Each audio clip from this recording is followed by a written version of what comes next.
9장 14절부터 23절까지 말씀입니다. 제 성경으로는 신약성경 252쪽에 있는 로마서 9장 14절부터 23절까지 말씀을 우리 다 찾으신 줄 알고 함께 읽겠습니다. 시작.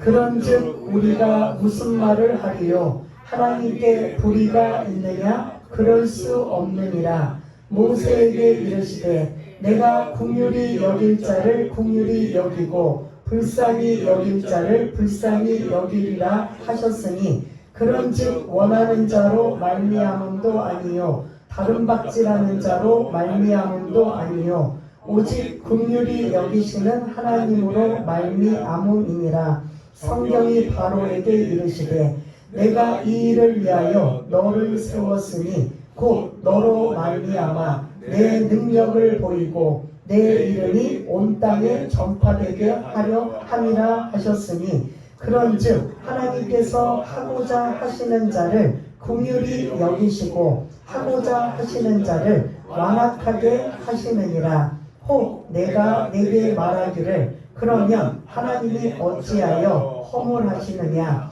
누가 그 뜻을 대적하느냐 하리니 이 사람아 내가 누구이기에 감히 하나님께 반문하느냐? 지음을 받은 물건이 지은 자에게 어찌 나를 이같이 만들었느냐 말하겠느냐? 토기장이가 진흙 한 덩이로 하나는 기 쓸 것을 하나는 천이 쓸 그릇을 만들 권한이 없느냐? 만일 하나님이 그의 진노를 보이시고 그의 능력을 알게 하고자 하사 멸하기로 준비된 진노의 그릇을 오래 참으심으로 간용하시고 또한 영광받기로 예비하신 바 긍휼의 그릇에 대하여 그 영광의 풍성함을 알게 하고자 하셨을지라도 무슨 말을 하리요. 아멘.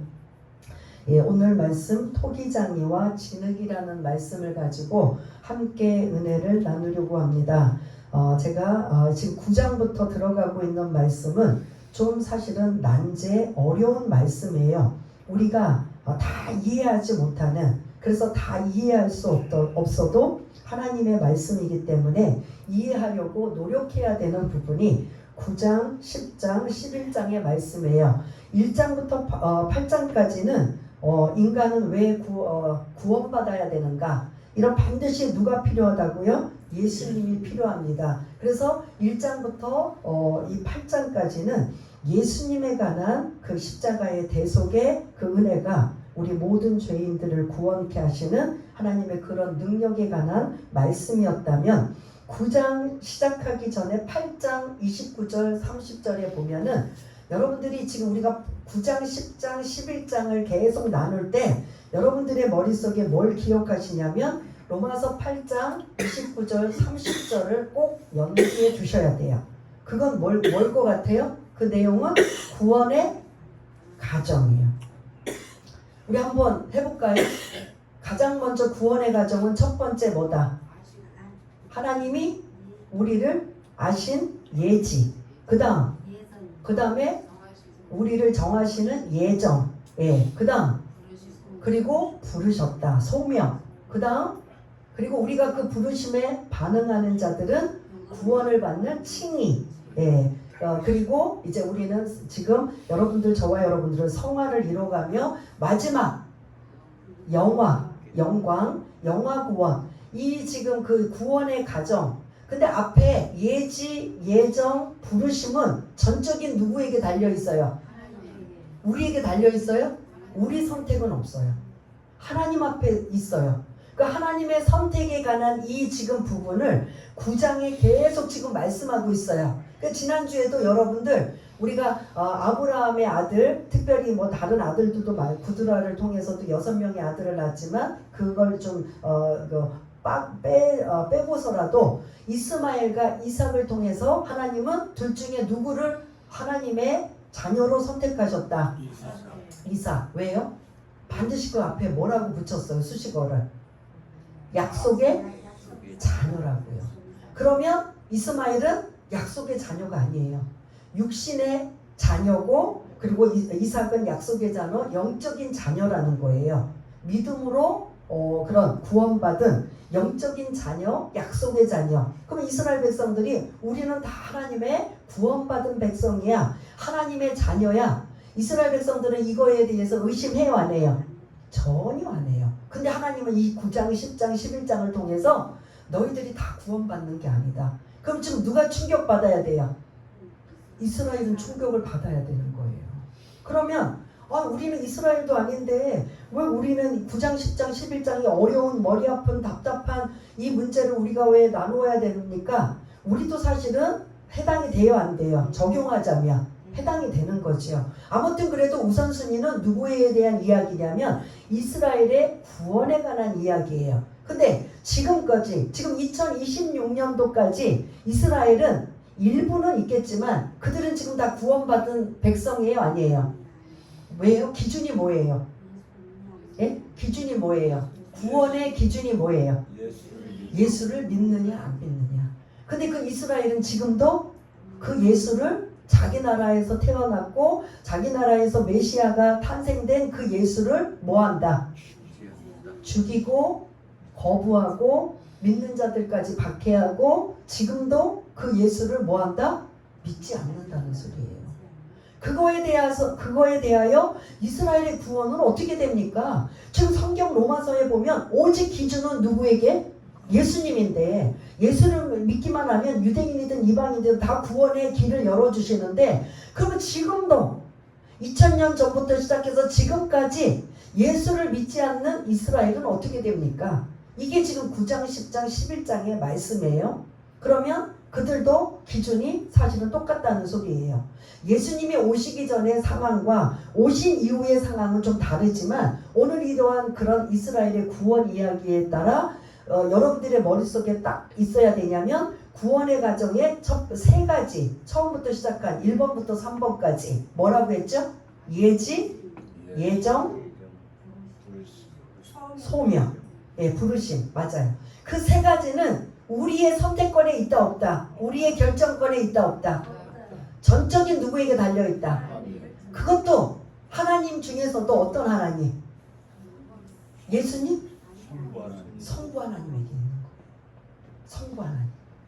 1장부터 8장까지는 창조하시고 죄가 들어와서 결국은 그 죄 문제로 인하여 구원받는 건 예수님으로 인한 그런 예수님이 강조점이었다면 어떻게 보면 이 지금 9장, 10장, 11장은 누구에게 해당되냐면 하나님의 선택. 하나님의 선택에 대해서 인간이 왜 그러신데요? 왜 이렇게 하는데요? 왜 저렇게 하는데요? 라고 왈가왈부 할 수 있다 없다? 예? 대답은 여러분 그렇게 해도 지금 그렇게 해요 안 해요? 왜 그러는데요? 왜 그러는데요? 하고 궁금해하거나 이의제기를 사실 하게 되는데 오늘 그런 말씀이에요. 그 말씀에 우리가 지금 이 14절의 말씀을 보면 우리 한번 14절 한번 읽어보겠습니다. 시작. 그런즉 우리가 무슨 말을 하리요? 하나님께 불의가 있느냐? 그럴 수 없느니라. 요 말씀에는 그런즉 우리가 무슨 말을 하리요에는 하나님이 선택하셨다. 하나님이 무조건 일방적으로 선택하신 거에 대하여 우리가 무슨 말을 하리요? 그래서 하나님께 불의가 있느냐? 하나님 불공평하지 않으세요? 하나님은 의로우신 분이신데 불의가 있으십니까? 라고 지금 이런 질문이 있다면 대답은 뭐라고 했어요? 이 말씀의 그런 배경이 뭐냐면 바로 13절 보면은 이스마엘과 이삭은 그래도 이해가 되겠어요. 다 한 어머니가 아니잖아요. 정실 부모, 그 사라의 몸에서 이삭이 태어나고 그 다음에 그런 불가능할 거라고 생각해서 어린 그런 사라의 그런 몸종인 하갈을 통해서 낳은 이스마엘. 그래서 그래도 이삭을 하나님이 선택하신 건 그래도 좀 공감이 가겠다라고 하는데 진짜 이해가 안 되는 건 한 어머니의 뱃속에 쌍둥이를 지금 임신했는데 하나이는 하나님이 선택하시고 하나이는 선택을 안 하셨다. 이 부분에 대해서 여러분 어떻게 생각하세요? 하나님의 뜻이니까 다 뭐 그럴만하지요 라고 생각해요? 아니면 어떻게 하나님은 불의하신 하나님입니까? 왜 이렇게 불의하게 이런 일이 있으십니까? 라고 여러분 어떤 방향으로 여러분은 생각하실 것 같아요? 예?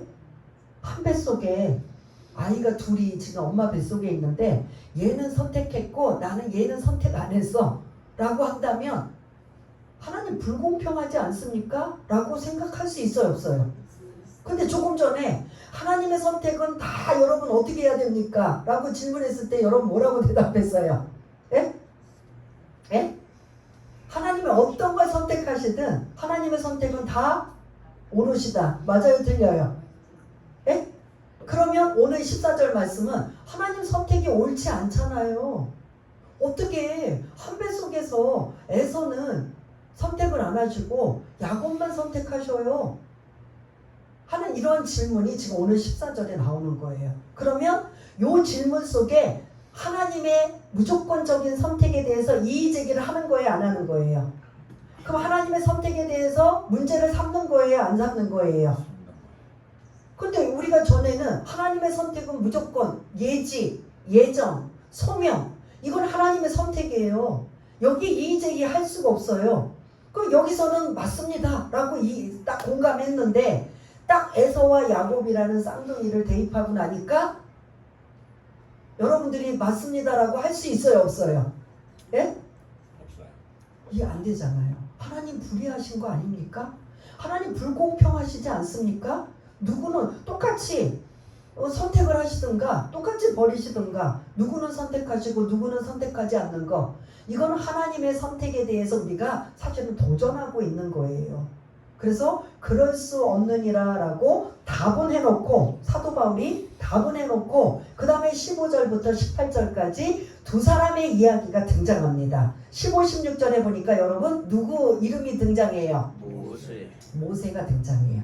15, 16절에 보면은 약간 15절에 보면은 미음이라고 해서 여러분들의 성경 밑에 출애굽기 33장 19절 인용 말씀이라고 나와요. 15절 모세에게 이르시되 라고 하면서 내가 라고부터는 출애굽기 33장 19절의 말씀을 인용하고 있는데 이 말씀의 배경을 드리자면 출애굽기 32장 33장은 무슨 사건이냐면 하나님이 가장 진노하시고 화가 난 사건이 있어요. 뭘까요? 이스라엘 백성을 향해 출애굽이면 이스라엘이 지금 강야에서 있는 거예요. 강야에서 있는데 하나님이 진짜 이거는 더 이상은 내가 용서 못해. 이들을 다 진멸하겠어. 다 죽이겠어.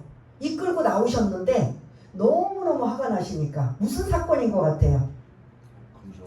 그렇습니다. 금송아지 사건. 이스라엘 백성들이 시내산에서 이제 머물고 있을 때 모세는 시내산에 올라가서 40일 동안 하나님의 그런 금식하면서 말씀을 받아오는 즉 십계명을 받아오는 이런 산 위에 지금 모세는 지금 없어요. 산 위로 올라갔어요. 말씀 받으러. 산 아래에서 40일 동안 모세를 기다리고 있을 때 이스라엘 백성들은 너무 불안하니까 거기서 뭘 만들고 있었어요?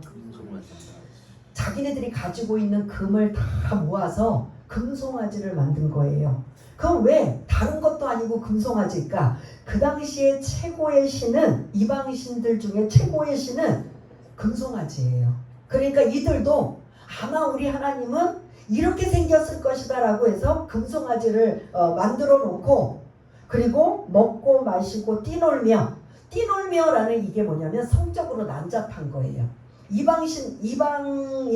이방신들을 섬기는 이방인들은 거의 그런 우상을 섬길 때 제사 지낼 때 거의 먹고 마시며 뛰노는 이러한 그런 모습을 하는데 이들도 똑같이 그 하나님이라고 그 금송아지를 만들어 놓고 그들이 뭐라고 하냐면 우리를 애굽에서 이끌어낸 여호와시니라 라고 하면서 이 금송아지를 그렇게 지금 하나님이라고 섬기고 먹고 마시며 뛰놀고 있는 그들을 지금 그러고 있어요. 산 아래에서는. 경건하게 말씀을 받아가지고 내려온 모세는 화가 났어요? 안 났어요? 거기 10계명 중에 1계명과 2계명을 지금 어기고 있는 거예요. 하나님의 말씀을 받으러 간 모세가 10계명을 가지고 내려오는 그 10계명 안에는 어떤 형상도 만들지 말라, 어떤 것에서도 뭐하지 말라, 절하지 말라. 그럼 지금 그 산 아래에서 금송아지를 만든 이스라엘 백성들이 지금 몇 계명을 어기고 있는 거예요. 1계명 형상 금지, 2계명 절하는 거 금지를 이미 그들은 거기서 하고 있는 거예요. 그래서 모세도 너무 화가 나니까 뭐를 집어 던졌어요. 그러니 하나님은 말할 것도 없는 거예요. 하나님이 막 진노하셔서 이 백성들 다 뭐 하겠다? 진멸하시겠다. 다 죽이겠다. 심판하시겠다라고 이제 하나님은 결정을 내리신 거예요. 모세도 화가 나지만 화난다고 지금 있을 수가 없잖아요. 그때 모세는 뭐 했어요? 예? 모세가 뭐 했어요? 하나님 앞에 중보 기도를 했잖아요. 하나님 용서해 주세요. 하나님 용서해 주세요. 살려주세요. 살려주세요 하다가 급기야 하나님의 마음을 움직인 무슨 기도까지 했어요? 하나님 내 이름이 생명책에서 지워질지언정 이 백성, 그러니까 조건부를 걸은 거예요. 생명책에서 내 이름 빼도 좋으니 이 백성을 하나님이 진멸하시겠다는, 진짜 화가 나셔서 진노하시겠다는, 진멸하시겠다는 그것 좀 걷어달라고 하나님 앞에 그렇게 기도한 거예요. 그러니까 하나님이 모세의 중보 기도로 마음이 누그러지셔요. 그래, 내가 진멸하진 않을게. 그런데 내가 너희들하고는 도저히 가나안 목적지까지는 함께하지 않겠어. 그러니 너희들만 가. 나는 이제 너희들과 동행하지 않아. 모세가 어떻게 기도했을 것 같아요? 절대로 안 됩니다. 하나님이 함께 하시지 않으면 우리도 여기서 가지 않겠습니다. 그러면서 거기서 이제 또 하나님 앞에 계속 기도하면서 하나님 영광을 보여주세요. 하나님 영광을 보여주세요 했을 때 요 15절의 말씀, 모세가 이르시되, 그 다음부터 뭐라고 나오죠? 그게 출애굽기 33장 19절 하나님이 말씀하신 거예요. 뭐라고 말씀하셨는가? 시작. 내가 긍휼히 여길 자를 긍휼히 여기고 불쌍히 여길 자를 불쌍히 여기리라 하셨으니. 아멘. 지금 하나님께서 모세로 말미암아 모세가 하나님 앞에 회개하고 중보 기도했더니 하나님의 마음이 어떻게 됐어요? 움직이신 거예요. 그래서 진노, 진멸, 심판하시겠다라는 이 마음을 거두시고 이들을 구원해 주시는 그 구원을 지금 말씀하고 있는 것을 볼 수가 있습니다. 구원이에요.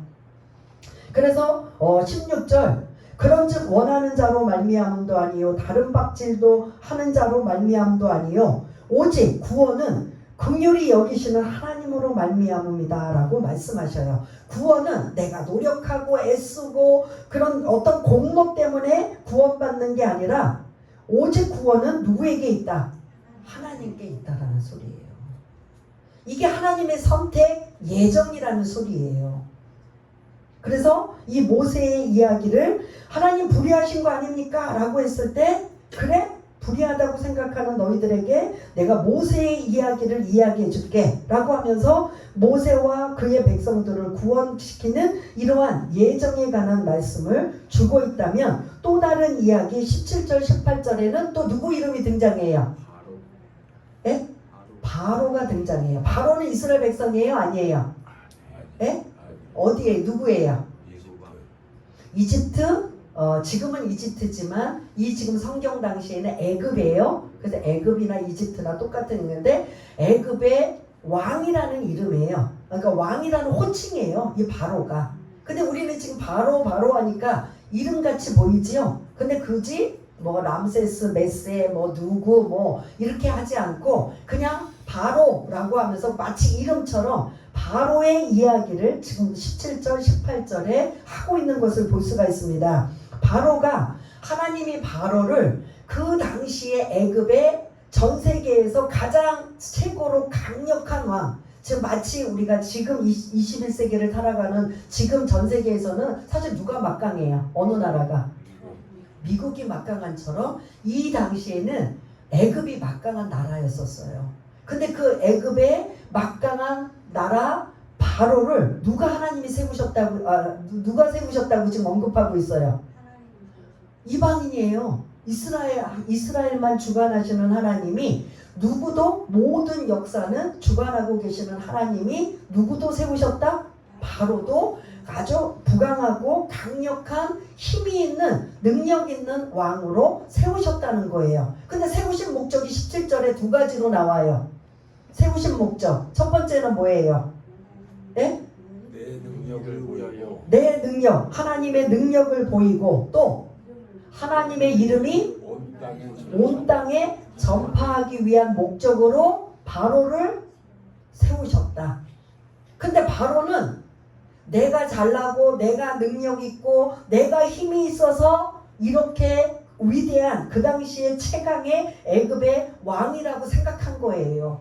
그 하나님이 세우신 거를 바로는 전혀 모르고 어떻게 했다? 내가 능력 있고 권능 있고 힘이 있어서 최강자 왕이 되었다라고 생각하는 이러한 모습에 바로 여러분들 너무 잘 알고 있잖아요. 모세가 지도자로 이스라엘 백성들을 애굽에서 이끌어 내기 전부터 바로는 이스라엘 백성들에게 어떻게 했어요? 악행을. 예? 모세가 가기 전, 구원자로 가기 전부터 뭐 했어요? 예? 유아, 살해. 이스라엘 백성들이 하도 막 그냥 번성하니까 이게 이제 먼저 이 겁나는 거예요. 그러니까 아예 태어난 아이들, 특히 남자애들은 다 뭐해라? 죽여라 라는 살해 명령까지 내린 잔혹한 자가 바로 이 바로인 걸 볼 수가 있습니다. 아무튼 그래서 모세가 하나님의 구원자로 이스라엘 백성들을 이끌기 위해 애굽에 와서 바로하고 계속 지금 상대를 합니다. 하나님이 우리 이스라엘 백성들을 이끌고 나가서 예배를 드리라고 합니다 라고 허락해달라고 해요. 바로가 허락해줘요? 안 해줘요? 그래서 결국 몇 가지의 재앙이 재앙이 일어났어요. 10가지 재앙이 한 번에 확 일어난 게 아니잖아요. 첫 번째, 두 번째에서 10가지의 재앙이 계속 일어나면서 애굽에 사실은 피해도 사실은 엄청 많이 일어났어요. 그러면 깨달아야 돼요? 못 깨달아야 돼요? 그래도 계속 바로는 그런 그 심정을 뭐라고 표현하냐면 여기 지금 19절에 표현이 있는데 어떤 단어가 지금 등장하죠? 바로는 어떤 마음을 가졌다? 예? 바로는 18절. 예. 18절 어떤 마음을 가졌다? 완악하다. 근데 여러분들이 완악이라는 단어도 쓰지만 출애굽에서 보면 많이 쓰는 단어가 바로에게 어떤 마음이 있었다? 완악이라는 말고 혹시 또 다른 어떤 마음인지 혹시 생각들 나세요? 아니요. 강팍하다. 완악하다. 강팍하다.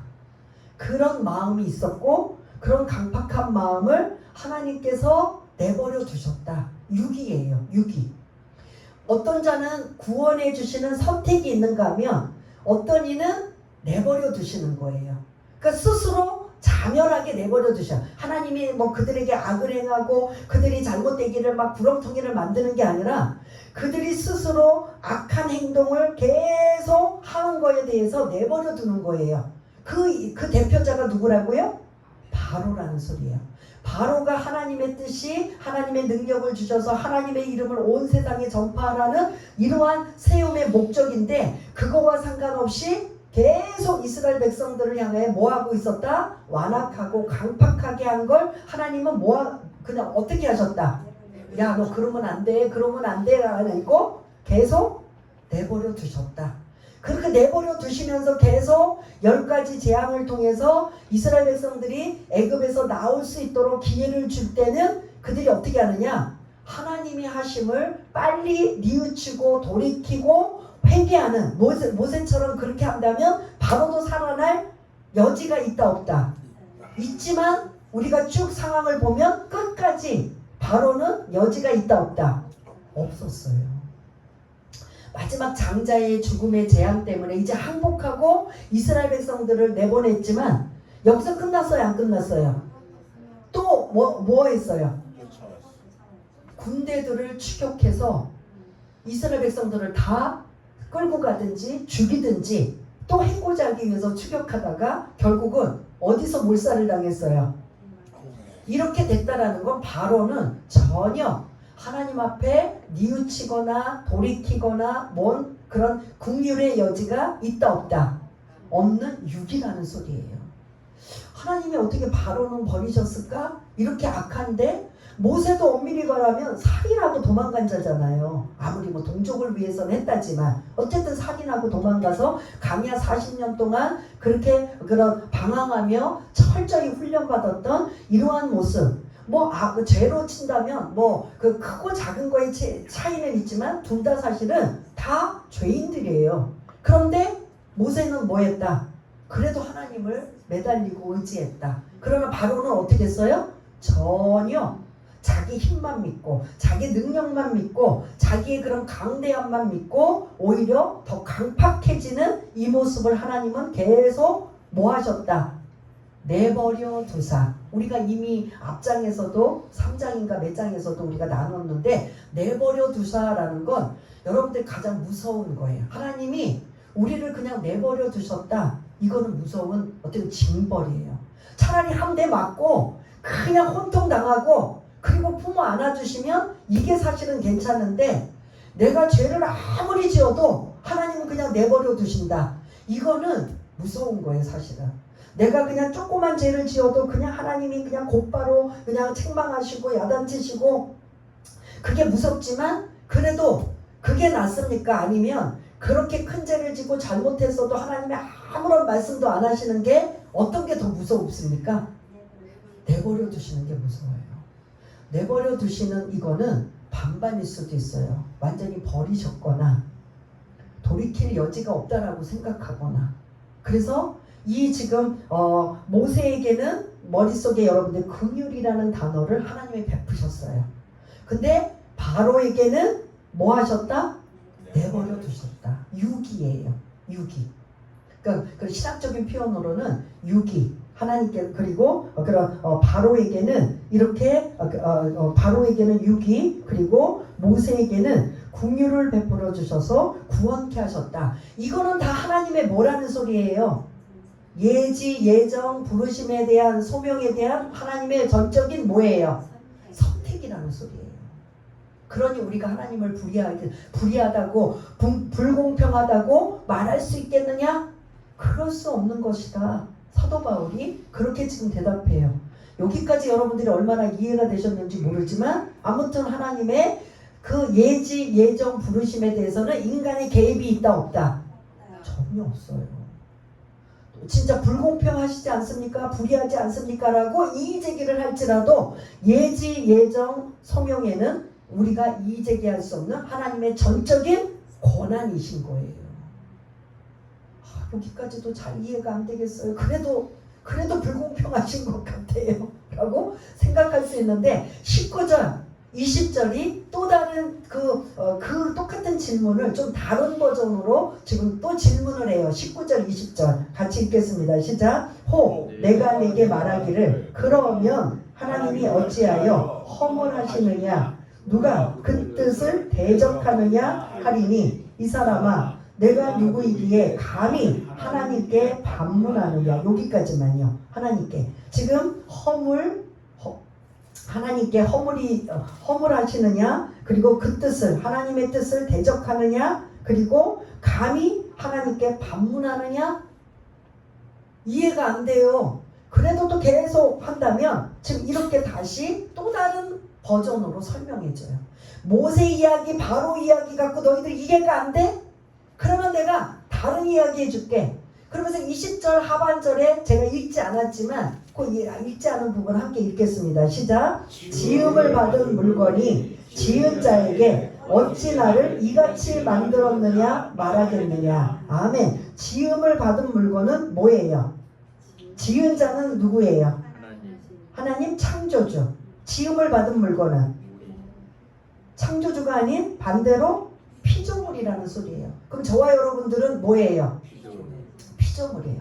피조물이 창조자에게 어찌 나를 이렇게 만들었느냐. 하나님 왜 나는 가난한 집에 그리고 나는 이렇게 건강도 몸도 약하게 그리고 이렇게 환경도 안 좋게 하나님 왜 나를 이렇게 만들었고 이런 환경을 주셨고 이렇게 저렇게 막 지금 원망하고 불평하는 이런 상황을 어떻게 피조물이 누구에게 대드느냐. 창조주에게 지금 이같이 만들었느냐고 대적하고 반문하겠느냐라고 하면서 21절부터 이제 무슨 이야기가 등장해요? 토기장이 이야기가 등장합니다. 토기장이 비유가. 여러분 토기장이가 지금 우리말로 뭐예요? 도예가예요. 예? 그릇을 만드는. 그러면 여러분들이 잠시 토기장이 도예가라고 해요. 여러분들에게 모두 다 이런 그런 재능을 주셨어요. 하나님이. 그래서 여러분들이 각자 지능을 가지고 작품을 만들어요. 뭘 만드실 것 같아요? 여러분들 각자의 지금 각자 알아서 만드십시오라고 하면 다 똑같은 물건이에요? 다 틀린 물건들이 나와요. 각자 만들고 싶은 물건이 나오니까 어떤 거는 실생활에 필요한 것을 만드는가 하면 야 나는 국복국 같은 막 정말 그런 백잔이 무슨 고려청잔이 막 이런 걸 만들어야지. 에이 나는 아직 실력이 없으니까 개밥그릇이라도 만들어야지 라고. 이거 누구 마음이에요? 예? 진흙에게 물어봐요. 진흙아 내가 이제부터 그릇을 만들려고 하는데 내가 아주 국복국을 만들까 아니면 개밥그릇을 만들까 아니면 내가 실생활에 필요한 이런 걸 만들까. 여러분도 만일 토기장이 도예가라면 진흙한테 물어보고 만드세요? 예? 그래요 안 그래? 그런 사람 있어요 없어요? 그러면 누구 마음대로?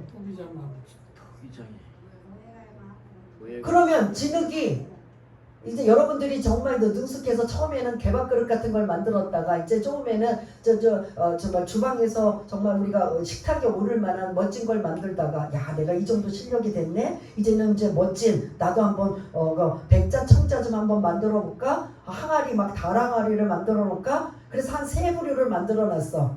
개밥그릇이 항이에요. 왜 나를 저렇게 청자 그런 다랑아리 같은 그런 국복국 같은 건 안 만들고 왜 개밥그릇을 만들어 놨냐고. 그릇이 항의할 수 있다 없다? 예?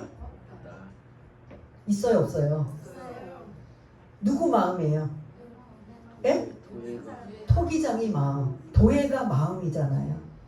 그러면 이거를 토기장이는 하나님이시라는 거예요. 창조주 하나님. 피조물인 우리가 왜 이렇게 만들었어요? 왜 저렇게 만들었어요? 얘는 선택하고 왜 선택 안 했어요? 엄밀히 말하면 그 모든 것들은 다 뭘로 속해 있어요? 피조물에 속해 있어요. 피조물이 누구에게 지금 항의하고 대항하는 거예요? 예? 창조주 하나님에게 대항하는 거예요. 토기장이는 귀하게 쓸 물건을 만들 권한이 있고 천하게 만들 권한이 있다 없다? 예? 선택이 있다 없다?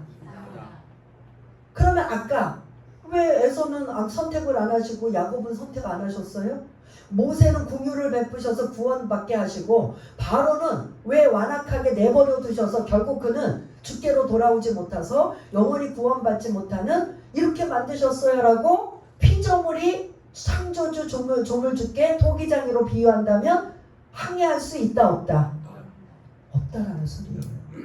지금 못 알아들으니까 못 알아듣고 이해가 안 되니까 지금 어디까지 왔느냐? 토기장이 비유까지 나오는 거예요. 여기서는 항복해요 안 해요? 사실 우리가 아무리 이의제기를 하더라도. 예?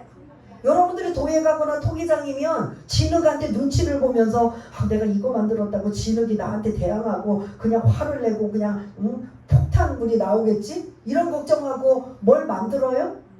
아니잖아요. 내 마음대로잖아요. 내 권한이잖아. 누구 권한? 토기장이 권한. 도예가 권한이잖아요. 그래서 21절 지금 말씀하신 거 한번 들어보세요. 읽으시기 바라겠습니다. 다 같이 시작. 토기장이가 진흙 한 덩이로 하나는 기 있을 것을 하나는 천이 쓸 그릇을 만들 권한이 없느냐? 있느냐 없느냐?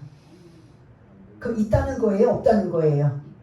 있다. 누구 마음이라는 거예요? 토기장의 마음. 토기장이는 다른 말로 누구의 마음? 하나님 마음대로, 하나님 권리대로, 권한대로, 하나님 주권대로, 하나님이 마음대로 선택하시는 대로 결정할 수 있다 없다? 있다라는 소리예요.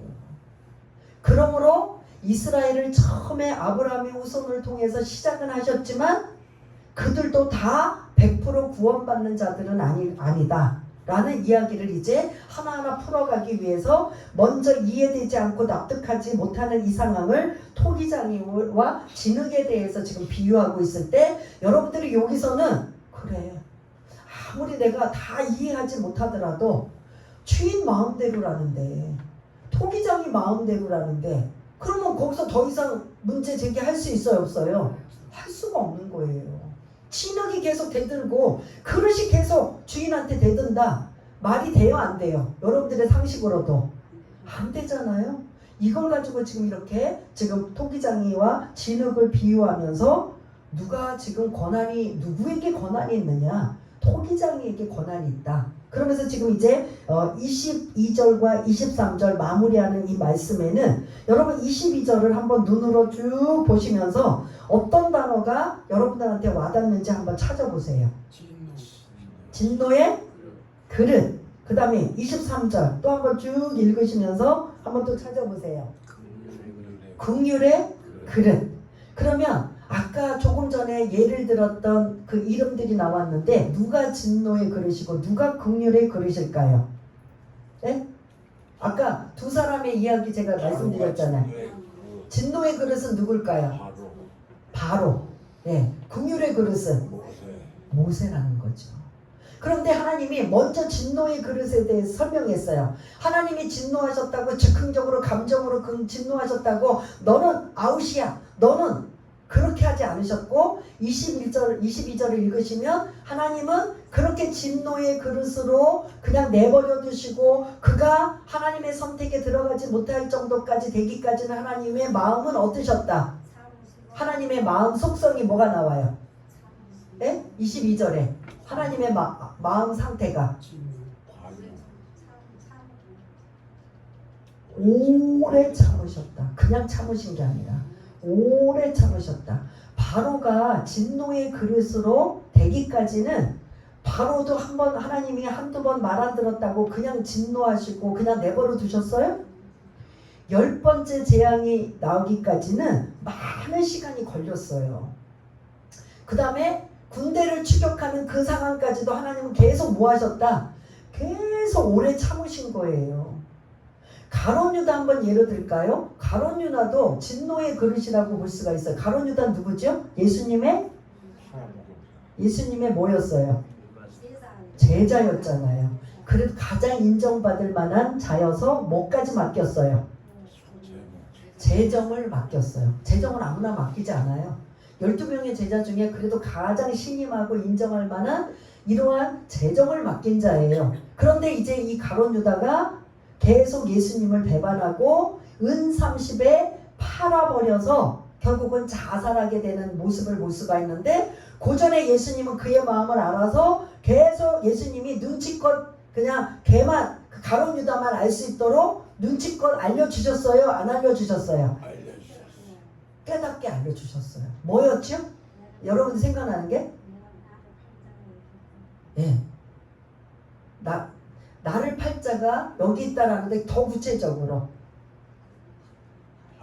뭐 할 때? 발 씻을 때? 아니죠. 빵 먹을 때. 빵 먹을 때 나와 함께 빵을 담아있는 그릇 속에 손을 넣을 자가 나를 팔 것이다. 그러면 다른 사람은 몰라도 나는 아니지요 나는 아니지요 하고 다른 사람은 다 우린 절대 주님을 왜 버려요 라고 하는데 실제로 그 손에 같이 들어간 자 누구예요? 그럼 그는 알았어요? 몰랐어요? 이미 그렇게 되기 전에 가룟 유다는 예수님을 팔기로 마음 먹었어요? 안 먹었어요? 그렇게 눈치를 주고 그 힌트를 주었음에도 불구하고 결국은 예수님을 은 30에 팔아버린 자예요. 하나의 더 예를 들자면 진노의 그릇에 그 구약의 역사에 보면 무드셀라가 등장해요. 인간의 수명 중에 가장 오래 산 사람이 누굴까요? 몇 살? 900? 9를 거꾸로 969세. 성경에 어떻게 보면 가장 오래 산 사람이 969세예요. 그 사람은 이 사람의 이름의 의미가 뭐냐면 심판할 것이다. 노아의 홍수가 일어나기 전에 하나님은 막 제약이 간영하고 더 이상 하나님은 이제 진노하셔서 안 되겠다 싶어서 그냥 물로 심판하신 게 아니라 이미 무두셀라라는 그 이름의 의미를 가지고 969세 약 1000년을 살 동안 하나님은 그가 살아있는 동안 무두셀라야 무두셀라야 할 때마다 하나님이 곧 심판하실 것이다 라는 그 이름을 계속 백성들에게 상기시켜주고 알려주셔요. 그러면 이들은 그 이름을 부를 때마다 하나님의 심판이 임한다는데 이런 것들을 깨닫게 여지를 그 이름을 통해서 몇 년 동안 969년 동안 오늘 22절의 말씀을 근거로 한다면 어떤 마음으로 가지시고 오래 참고 간용의 마음을 가지시고 하셨는데 이들은 그 1000년이라는 세월 동안 돌이키거나 반성하거나 하는 여지가 있었다 없었다? 없어서 결국은 노아 때 어떤 심판이 임한 거예요? 홍수로. 그래서 하나님은 소돔과 고모라에 불로 심판하시고 노아에는 물로 심판하시고 인간들을 막 하만하시고 죄만 있으면 다 하는데 그런데 그렇게 하기까지 하나님은 오래 참고 간용하셨다. 이게 반드시 있다는 거예요. 그래서 22절을 좀 같이 또 한번 읽어보겠습니다. 시작. 만일 하나님이 그의 진노를 보이시고 그의 능력을 알게 하고자 하사 멸하기로 준비된 진노의 그릇을 오래 참으심으로 간용하시고 이해하시나요? 하물며 하나님이 선택받지 못한 유기된 자, 버려진 자 그런 진노의 그릇도 하나님은 오랫동안 뭐 하셨다? 참고 간용하셨다. 기다려주시고 베풀어 주셨다는 거예요. 그런데도 돌이킬 여지가 없다 라고 한다면 결국은 선택의 그런 영향권에 벗어날 수밖에 없는 거죠. 23절 이제 읽고 마무리하겠습니다. 그럼 긍휼의 그릇은 우리가 모세를 기억하는 것처럼 한번 같이 읽겠습니다. 시작. 또한 영광받기로 예비하신 바 긍휼의 그릇에 대하여 그 영광의 풍성함을 알게 하고자 하셨을지라도 무슨 말을 하리요. 누가 하나님이 진노의 그릇으로 택하시고 긍휼의 그릇으로 택하셨을지라도 토기장이 되신 창조주 하나님이라면 하나님의 선택과 하나님의 주권과 하나님의 권한을 피조물이 왈가왈부 이렇게 저렇게 할 수 있다 없다? 다 이해가 안 돼도 다 납득이 안 돼도 다 공감이 안 돼도 우리는 뭐 할 수밖에 없다? 하나님의 선택에 따를 수밖에 없는 거예요. 이게 이제 저와 여러분들 안에서도 쭉 이루어지는 말씀이지만 그 이해가 되지 않는 게 이스라엘의 구원에 관한 이야기예요. 그게 이제 다음 주에 더 적나라하게 이스라엘은 100% 이스라엘 민족들은 우리가 100% 다 구원받는 이삭의 약속의 자녀의 후손으로서 우리는 한치의 의심의 여지도 없이 구원받는 백성이야. 그런데 하나님은 아니야. 이스라엘 백성들 다 100% 아니야. 남은 자만 구원할 거야. 그 남은 자가 뭔지 이제 우리가 다음 주에 나눌 건데요. 그렇다면 여기까지만 말씀을 드려도 이스라엘은 100% 다 구원이다 아니다? 아니다. 남은 자는 그 여러분들이 상상하는 숫자에 많다 적다. 남은 자가 많은 거예요. 예? 하나님께서 이스라엘이 다 구원이 아니야. 남은 자만 구원할 거야. 하면 이 남은 자라는 게 많다라는 소리예요? 적다라는 소리예요? 적다라는 소리예요. 이제 다음 주에 나눌 말씀이지만 그것도 그러면 하나님 이거 잘못된 거 아닙니까? 또 나오잖아요. 그러면 여러분들이 이해하지 못해도 누구의 비유를 생각해야 돼요? 토기장이의 비유를 생각해야 되는 거죠. 오늘 긍휼과 그리고 하나님의 진노 완악함의 분류는 전적인 하나님의 선택에 달려있지만 하나님은 그 버리시는 자도 한 번에 감정적으로 즉흥적으로 버리시는 게 아니라 오래 참으심으로 간용을 베푸시면서 기다리시다가 그냥 그러면서 내버려 두신 거예요. 스스로 멸망의 길로 자기 스스로 멸망의 길로 스스로 들어가는 거예요. 그러나 어떻게 보면 모세처럼 어떻게든 하나님 살려주세요. 그래도 하나님을 의지하고 어떻게든 믿음으로 살려고 하는 자는 하나님이 구원의 손길을 열어주신다. 이게 이제 이 부분이라면 오늘 정리, 이러한 긍휼의 그릇, 진노의 그릇에 저와 여러분 어느 그릇에 지금 해당돼요? 예? 이해되십니까? 긍휼의 그릇이에요. 이건 전적인 하나님의 뭐에 달려있다고 했어요? 선택, 권한, 권리에 담겨져 있다면 우리는 그러면 하나님 앞에 어떻게 반응해야 돼요? 은혜인 거죠.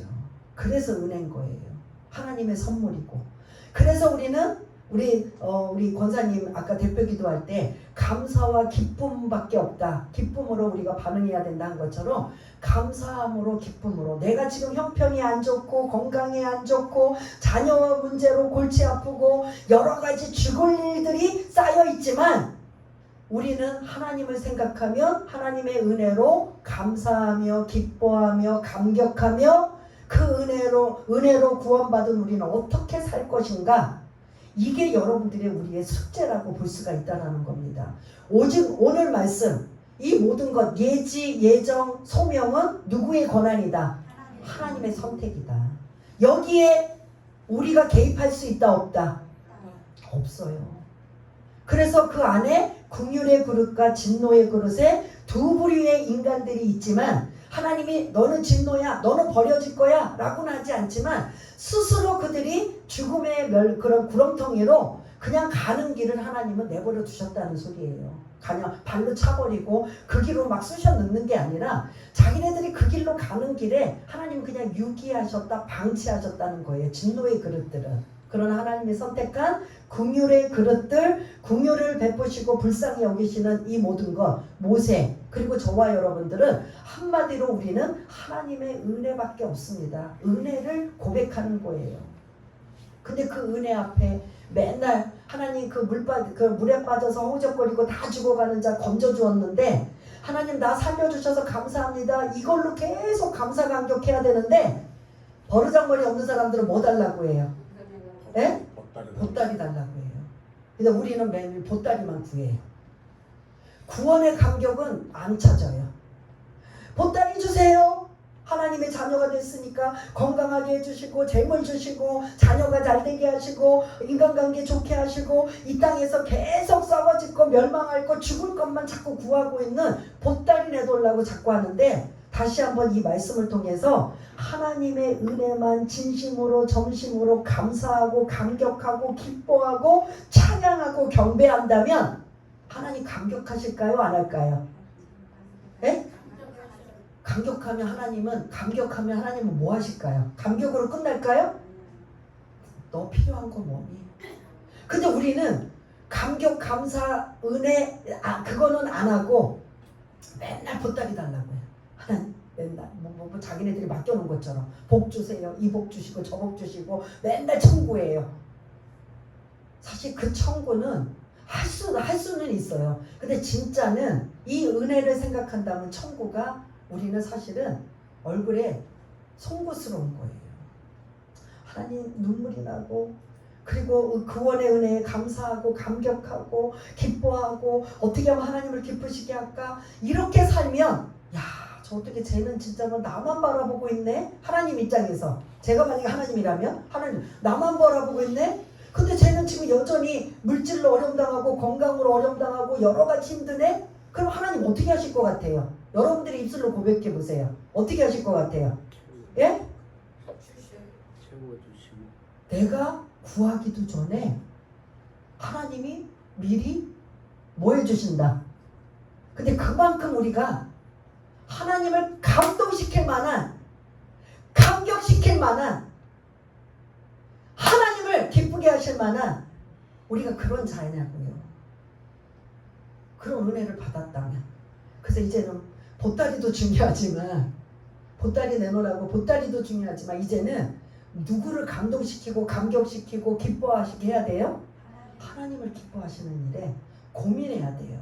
내가 지금 하는 신앙생활이 내가 하는 이 모든 일이 하나님이 기뻐하시는가? 하나님이 감격하실까? 하나님께서 은혜를 나에게 베푸실까?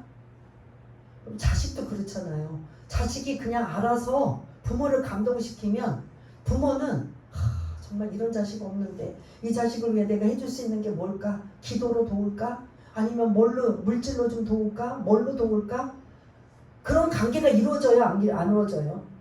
자식이 그냥 진짜 망난인데 이거 줘 저거 줘요. 그러니까 어쩔 수 없이 내 자식이니까 주기는 주지만 걱정돼요 안 돼요? 여러분 어떤 자녀 되고 싶어요? 어?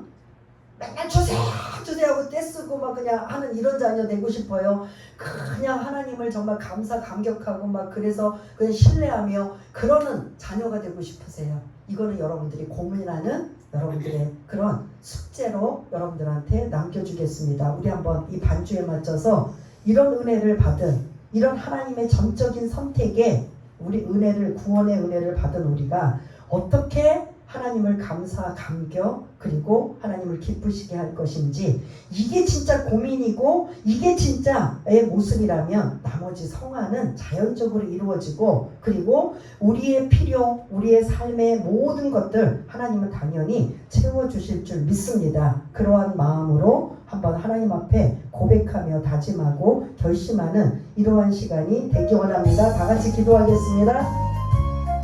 할렐루야. 사랑이 많으신 하나님 아버지, 오늘 우리가 아버지 하나님 9장 10장 11장에 좀 힘들고 어려운 난제 같은 말씀 이스라엘의 구원의 이야기를 통해 우리의 삶의 모습과 함께 또한 적용해 봅니다. 예정 소명은 하나님의 선택 하나님의 권한 하나님의 권리에 담겨져 있다고 했습니다. 마치 토기장이가 진흙을 가지고 그릇을 빚을 때 긍휼의 그릇을 빚을 수도 있고 진노의 아버지 하나 천이 있을 것 아버지 하나 기 있을 것을 아버지 빚을 그릇이 있는 그 권한이 있는데 그 그릇이 계속 항의하고 아버지 반대하고 대든다면 그런 일은 절대로 있을 수 없다라는 걸 우리가 납득하고 공감하고 있다면 우리는 어떤 그릇으로 살아야 되는가? 긍휼의 그릇으로 살아야 되는가? 진노의 그릇으로 살아야 되는가? 이미 하나님 앞에 선택받은 긍휼의 그릇으로 우리가 선택받았다면 그것이 너무 귀하고 감사해서 하나님의 은혜입니다. 하나님의 은혜로 눈물이 나고 하나님의 은혜로 감사하고 감격하고 그렇게 하나님을 기쁘시는 생활을 하다 보면 내가 복당이 내가라고 떼쓰는 게 아니라 그 마음으로 살다가 하나님께서 너의 필요가 뭐니? 너에게 지금 내가 무엇을 해주길 원하느니 오히려 하나님이 줄 것을 예비하시고 줄 것을 미리 준비하시는 그런 믿음의 방법, 신앙적인 방법, 영적인 승리자의 방법으로 살아갈 수 있는 우리 모두가 될 수 있도록 주님 도와주옵소서. 하나님 아버지, 오늘 토기장이와 진흙에 관한 말씀으로 창조주와 피조물에 관한 말씀을 나누었습니다.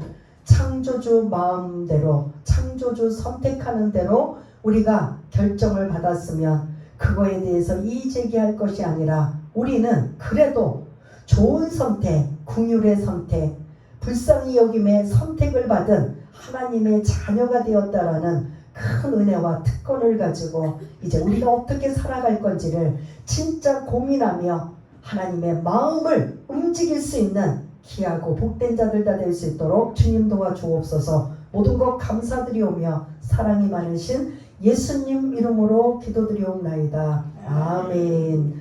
이 시간은 교회의 소식 난인데요. 특별히